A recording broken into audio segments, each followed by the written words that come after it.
Hey everyone, in this video I'm going to show you how to replace the hook arm wiper blades for your car. So I'll show you how to take it off and put a new one in. You just have to know the size for your vehicle because this is a Hyundai Tucson. It takes like a 26 and a 16, and most of the time there is like a driver side and a non-driver side one, so just know that.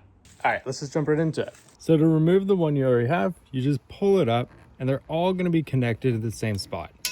They're all going to be connected like in this middle part right here. So this is how the wiper blade gets attached to this hook arm. And then to remove it, there's usually like some kind of lever that you can pull. When you pull that, then you're able to like shimmy it out. So it comes out the other way just because it's a hook. Then you can just like feed it through without touching the attachment here.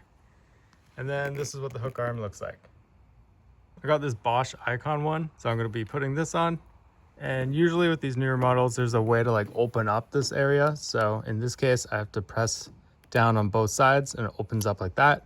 And some wiper blades need to use this little spot right here. It has like an extra little feed inside of it. But for this model, we don't need to use that. So we could just pop it back in.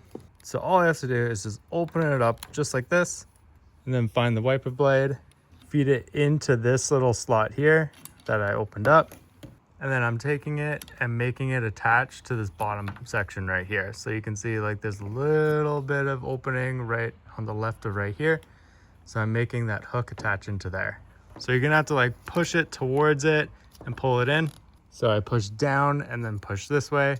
So now the hook is completely inside this thing. Then I can just snap it back in place just like that. Make sure you push it in all the way, because if you don't, there's going to be a little bit of a lip sticking out here. And then when you press it and you move it around, it's going to just snap out.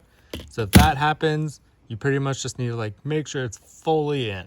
And there you go. You can do this for both sides. It's pretty much the same, but just know that they're going to conflict if they're the wrong size.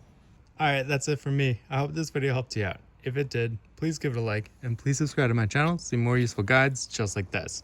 I love helping people out, and it'd be great if you help me out by giving me a sub. Have a great day, everyone. Cheers.